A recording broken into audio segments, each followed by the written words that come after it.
yasa Allah ta'ala ya kirawo masu imani yace ya ayyuhal ladzina amanu, wato imanin nan shine sinadari, kamar yadda ka san batir ga wayarka cewa za ka iya samun full charge ko ka samu half charge ko quarter charge ko low charge, to haka imani yake. Wani imaninsa cikakke ne, wani imaninsa rabi ne, wani kwata ne, wani saura kirisma saura yanka ɗaya ɗin nan ya faɗa kan zero. So da haka imani shine abokin tafiya, kamar mota ce a ce ba mai, to kaga mota ba mai ina zata, ba inda zata. To haka nan rayuwa take, imani shine sinadari, shine ginshikin rayuwar musulmi. Kuma imanin nan in ka same shi ka samu babban jari. Duk mutumin da ya rasa imani ya yi asara. Duk jin daɗin duniya da makoma a lahira Allah ya tanadinsa ne ga masu imani. To da haka shi yasa Allah kuga yana kiran masu imani. Malamai suka ce imani qaulun wa amalun wa atiqadun yazidu wa yanqus. Imani akwai maganganu na cikin imani, akwai kuma ayyuka na imani, akwai ƙudircewa na imani, sannan imani yana ƙaruwa, imani yana raguwa. Al'imani yazidu bi ziyadatil a'malis saliha wa yanqusu bi naqsiha. Imani yana ƙaruwa da ƙaruwan ayyuka masu kyau waɗanda ake aikatawa da baki, waɗanda Allah ya so iyadda da su, ko ake ƙudirewa a zuci waɗanda Allah ya iso iyadda da su, ko kuma ayyukan da ake aikatawa da gabbai waɗanda Allah ta'ala ya umarni a yi su. Sannan na biyu, imani yana da rassa. Annabi alaihi salatu wassalam ya ce al'imanu bid'un wa saba'una shu'uba. Al'imanu bid'un wa saba'una au bid'un wa sittuna shu'uba. A alaha qawlu la ilaha illallah wa adnaha imadatul aza an tariq wal haya'u shu'batun min al iman. Imani yana da rassa har guda 77 ko 67. Mafi girma a cikin ayyukan imani shine la ilaha illallah qaulan wa amalan wa atiqadan. Sannan yana daga cikin imani ma in zaka wuce kaga abin da zai cuci jama'a akan hanya ka ɗauke shi, shi ma ya nuna kana da imani. Imaninka ne ya nuna maka tunda ban ji rauni ba, ban taka wannan abun ba, ban bige da wannan abun ba, to watakila wani zai iya zuwa ya taka ko ya ji rauni, bari in ɗauke shi. Bisa ce ra'aitun rajula ya taƙallabu fil jannati fi shajaratin qata'aha ala zahari tariq kanat tu'zin nas. Annabi alaihi salatu wassalam yace naga wani mutum a gidan aljanna yana ta kewayo duk inda ya ga dama yana shiga aljanna. Saboda me? Saboda wata bishiya da ya gani akan hanya, mutane suna cin karo da ita, suna faduwa ko tana bige su, sai ya sare ta, sai Allah ya bashi gidan aljanna. Saboda ya nuna shi mai imani ne, ba zai bar abin da zai cuci jama'a ba, wato akan hanya. Ba zai bar abin da zai cuci jama'a ba akan hanya. To da haka wannan ya nuna yana da imani. Sai ya ce wal haya'u shu'batun min al iman. Mutum ya zama yana da kunya ko yana jin kunya, shi ma alama ce ta yana da imani.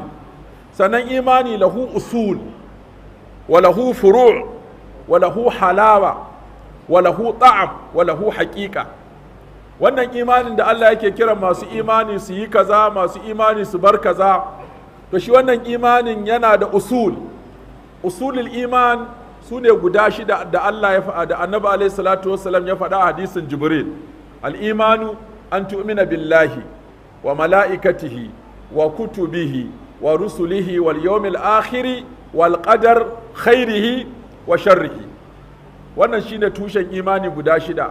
Ka yarda da Allah, ka yarda da mala'ikun Allah, da littattafan Allah, da annabawan Allah, da manzannin Allah, da ranar lahira, da ƙaddara wacce ta yi maka daɗi da wacce ba ta yi maka daɗi ba, duka daga Allah ne.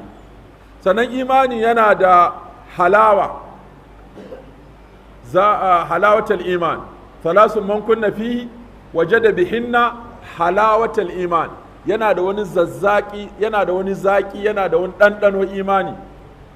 Idan ka yarda da Allah, zaqa ta'amal iman, man radiya billahi rabban wa bil islami dinan wa bi muhammadin nabiyya. Salasun man kunna fihi wajada bihinna halawatal iman. an yakuna Allahu wa rasuluhu ahabba ilayhi mimma siwahuma wa an yuhibba al-mar'a la yuhibbuhu illa lillah.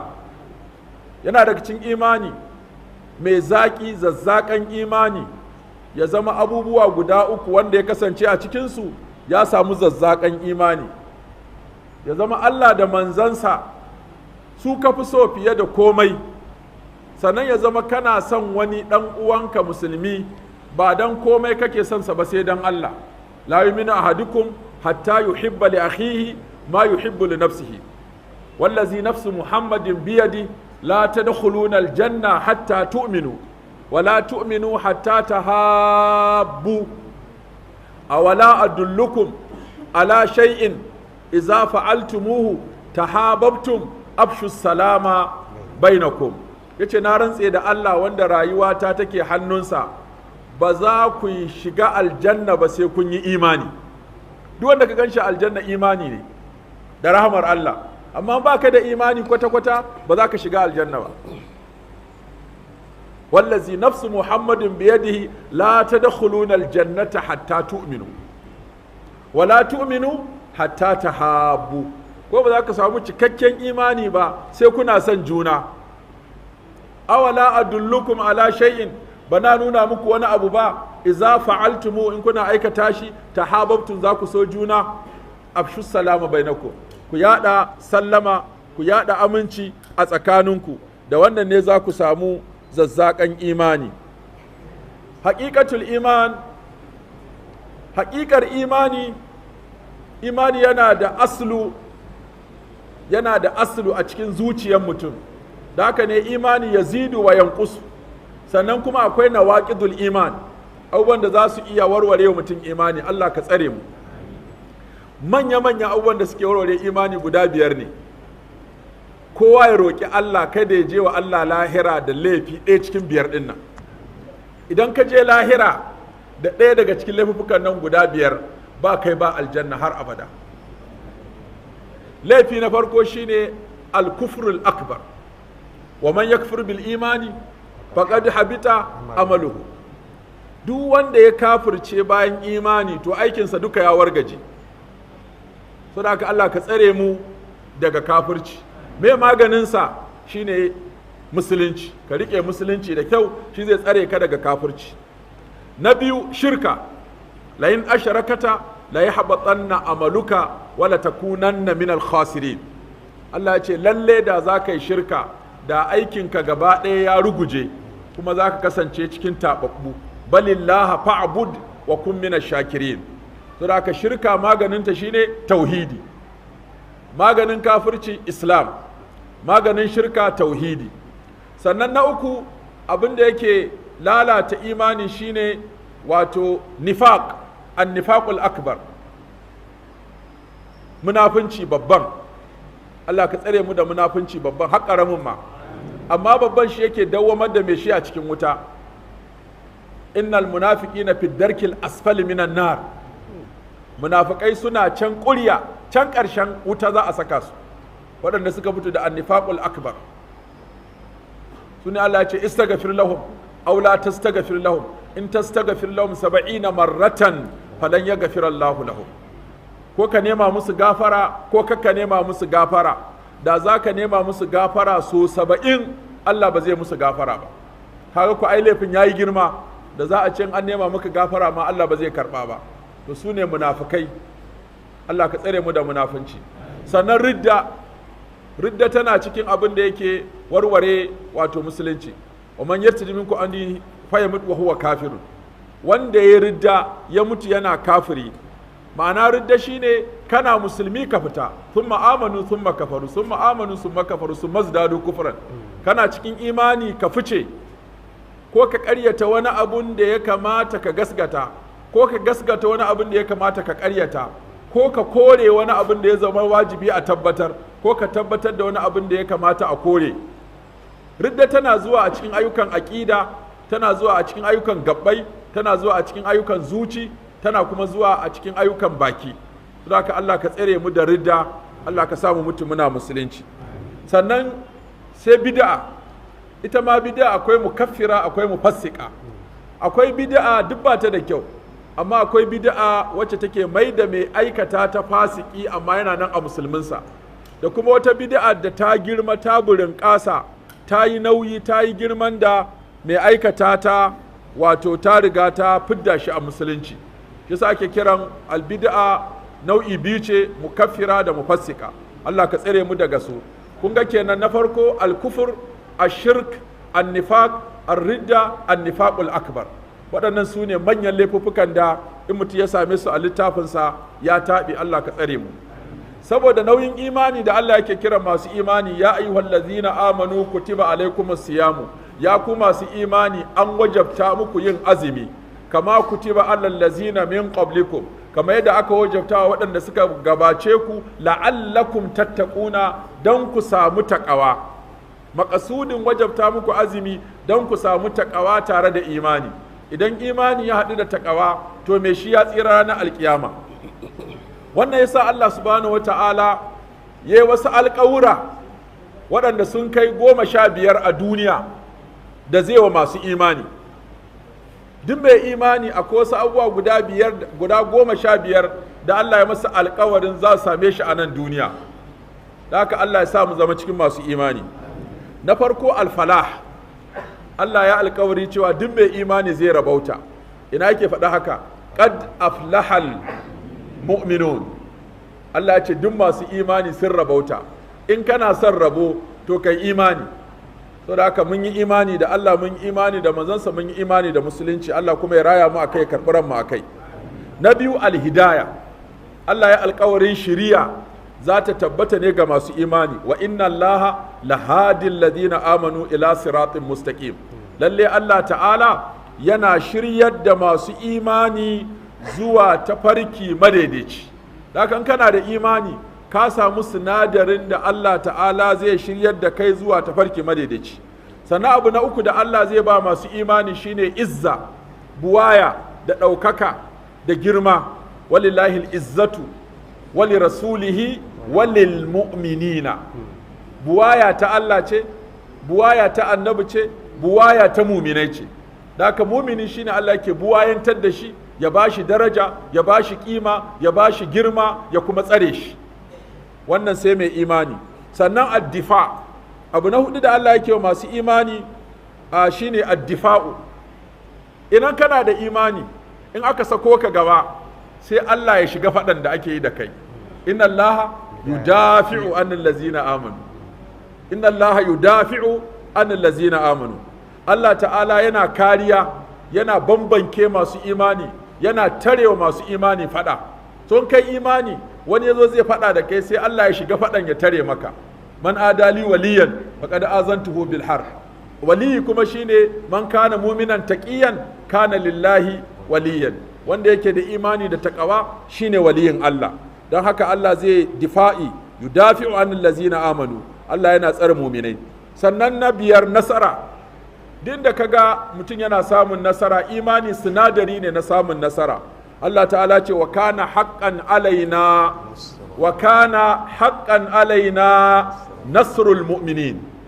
Allah ce tabbas haƙƙi ne a kanmu taimakon masu imani. Taimakon masu imani Allah ya ce haƙƙi ne a kanmu mu taimaki masu imani. Sannan abu na shida da Allah zai wa masu imani shine al'amn, samun kwanciyar hankali, samun nutsuwa, samun lafiya, samun zaman lafiya. Allazina amanu wa lam yalbisu imanahum bi zulmin ulaika lahumul amnu wa hum muhtadun. Allah ya ce waɗanda suka yi imani ba su cuɗanya imaninsu da shirka ba, waɗannan su suke da nutsuwa da kwanciyar hankali kuma su ne shiryayyu. Sannan abu na bakwai Allah ya ma masu imani alkawarin samun annajatu, samun tsira. Allah ta'ala ce summa nunajji rusulana wallazina amanu fil hayatid dunya kazalika haqqan alaina nunjil mu'minin. Allah ya ce haƙƙi ne akan mu tseratar da masu imani. Malashe imanin nan ba ƙaramin jari bane, mu daina wasa da imanin mu. Ka jaddada imaninka, ka rike imaninka, saboda yanzu zamani ne na rugujewa imani. Idan alkiyama ta kusa ta yi, shubuhohi da fitintunu za su yawa da shahawat waɗanda suke raunata imani, suke ruguza imani, wataran ma suke kawar da imani. ha annabi alaihi salatu wassalam ya ce za a zo wani zamani da mutum da safe mumini da yamma kafiri, da yamma kafiri da safe mumini, haka kullum wannan ya faɗo maka wancan ya faɗo, irin abubuwan da suke ta faɗo mutane na wato shubuhohi da sha'awoyi waɗanda suke raunata imani. Allah ka tsare mu. Shi sa Allah ta'ala ya ce ya tanadi wato tseratarwa daga halaka ga masu imani. Sannan Allah ta'ala ya ware wata rahama ta musamman da zai wa masu imani kawai. In dai baka da imani baka cikin wannan kasan. Allah ta'ala ce wa kana bil mu'minina rahima. In an zo fassara ar-rahmanir rahim sai a ce ar-rahman mai yalwatacciya faɗaɗɗiya gamammiyar rahama da kowa ya samu a duniya. Ar-rahim mai keɓantacciyar rahama ga muminai ranar alkiyama. Saboda muminai ne kadai za su shiga aljanna, za su samu wannan babban rabo. Sannan abu na gaba wanda Allah ta'ala ya tanada wa masu imani shine alhayatu tayyiba. Duk wanda yake da imani, ko yana da kuɗi ko ba shi da kuɗi, ko yana da mulki ko ba shi da mulki, ko yana da shi ko ba shi da shi, ba za gani a fuskarsa ba. Mai imani ya fi kowa juriya. Sai ka ɗauka a ce ya muka ganka da ana cikin damuwa, ana cikin tashin hankali, amma kai babu alama, saboda imaninka ya jurar da kai, ka iya ɗauke daɗi, ka iya ɗauke wahala. Ajaban li amril mu'min, ajaban li amril mu'min, inna amrahu kullahu lahu khair wa laysa zalika li ahadin illa lil mu'min. In asabahu sarra'u shakara fa kana khairan la, wa in asabahu darra'u sabara fa kana khairan la. Annabi alayhi salatu wassalam yace mamaki ya ƙare, duka mamaki ya ƙare akan mai imani. Shi mai imani shine wanda idan abun farin ciki ya same shi, in asabahu sarra'u shakara, sai ya tewa Allah godiya, ya ce Allah na gode, Allah na gode, ya aikata na gode, aikace ya aikata na gode, ya faɗi na gode, ya kuma ƙudire na gode. Yau Allah godiya da zuciyarsa, yau Allah godiya da bakinsa, yau Allah godiya da gabansa, kuma ya aiwatar da abin da aka bashi wajen inda Allah yake so yadda da shi. Wa in asabahu darra'u sabara, in kuma abu ya same shi mara daɗi sai ya haƙuri, ya san daga Allah ne. Kuma inna ma yuwaffas sabiruna ajrahum bighairi hisab. Masu haƙuri Allah yana ba su lada ne ba tare da lissafi ba. Kun ga ashe mumini yana rayuwa ne baina shukurin wa sabarin. Kuma al'imanu nisfani, nisfun fi shukuri wa nisfun fi sabari. Imani kashi biyu ne, kaso 50 yana cikin nagode, kaso 50 yana cikin nayi haƙuri. In an baka ka gode, in an hana ka kai haƙuri. Da dukkan mun aikata waɗannan abubuwan guda biyu ba za a samu fitintunu da tashin hankali masu yawa ba.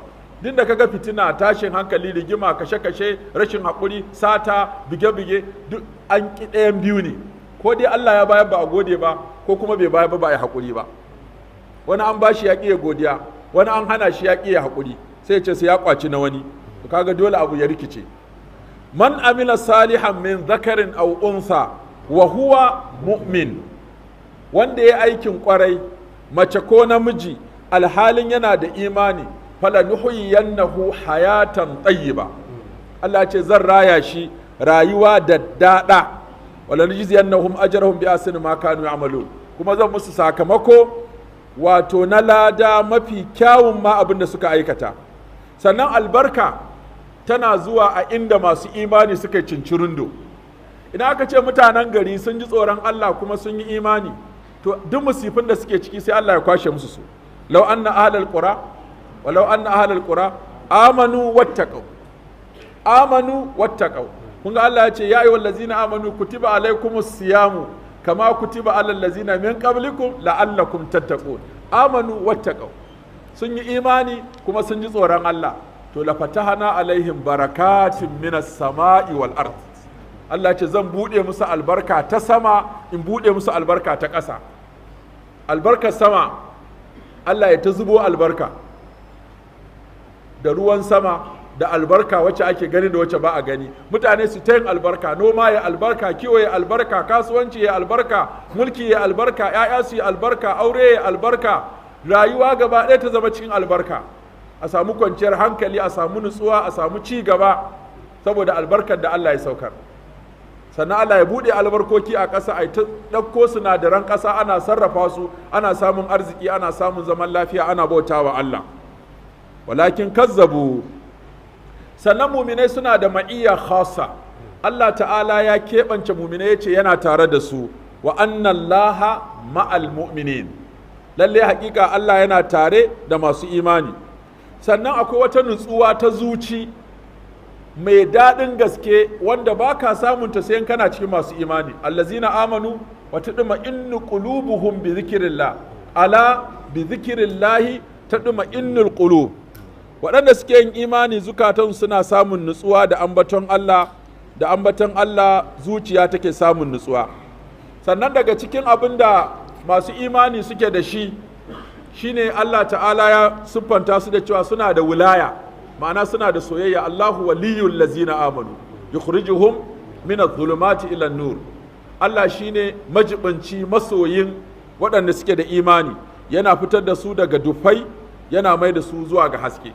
Sannan imani ya samu kafuwa a cikin zukatan masu imani, to Allah ta'ala ba zai ba kafirai nasara akan masu imani ba. Walan yaj'al Allahu lil kafirina 'alal mu'minina sabila. Allah bai sanya wa kafirai dama da iko akan muminai ba.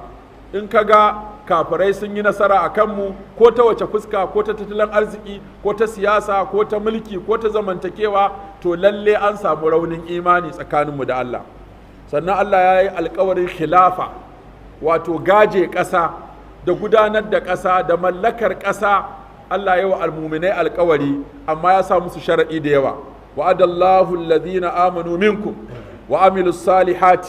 Allah ya alkawari ga waɗanda suka yi imani a cikinku suka kuma aiki na ƙwarai, la yastakhlifannahum fil ard.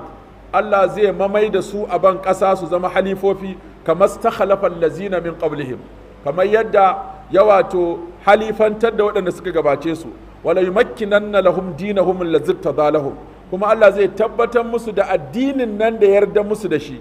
Wala yubaddilannahum min ba'di khawfihim amna, kuma Allah zai musanya musu samun kwanciyar hankali bayan sun shiga halin tsoro. Me za su yi? Ya'buduna ni la yushrikuna bi shay'a. Allah ce za su bauta min ne ni kadai, ba za su haɗa ni da abokin tarayya ba. Wa man kafara ba'da zalika fa ulaika humul fasiqun. Waɗanda suka kafirce kuwa bayan haka, waɗannan su ne fasikai. Waɗannan su ne manyan alƙawura guda 15 da Allah yau masu imani. Kaga ashe dole ka kula da imaninka, dole ka inganta imaninka, dole ka tsare imaninka, dole ka ƙara faɗaɗa imaninka, dole ka ƙara inganta imaninka. Kamar yadda mai ahlari ya gaya maka, awwalu ma yajibu alal mukallafi maza tashihu imani. Awwalu ma yajibu alal mukallaf tashihu imani. Ka inganta imaninka, ka tsare imaninka, kula da imaninka, domin imanin nan shine sinadarin da zai sa ka samu tsira ranar alkiyama. Sannan a alkiyama kuma akwai wasu abubuwa guda 6 ko 7 da Allah ya tanada masu imani, ba wanda zai samu abin nan sai mai imani. Na farko, dukhulul janna. Duk wanda kaga ya shiga aljanna to yana da imani. Da ka marasa imani ka ware su kawai, masu imani ne suke shiga aljanna. Sannan na biyu, alkhuludu fiha. Masu imani in sun shiga aljanna kuma abu na biyu, za su dawwama har abada a cikin aljanna, ba mutuwa ba tsufa. Sannan na uku, za su ga Allah, wujuhun yawma izin nadira ila rabbiha nadira. Sannan abu na hudu, za a samu qurb, za a samu kusanci da Allah, fi maq'adi sidiqin inda malikin muqtadir. Sannan za su ji maganar Allah, tahiyyatuhum yawma yalqawnahu salam. Allah zai musu sallama, wato wannan daraja ce babba. Sannan mafi girma a cikin waɗannan duka shine wa ridwanun minallahi akbar. Za a samu yarda Allah wanda ita ce mafi girma daga ni'imar da ke cikin aljanna. Allah ya ce ma 'yan aljanna, na yarda da ku har abada, ba zan fushi da ku ba, ba zan fitar da ku ba, ba zan canza muku daga abin da nake muku na alheri ba. Da haka Allah subhanahu wa ta'ala ya wajabta azumi akan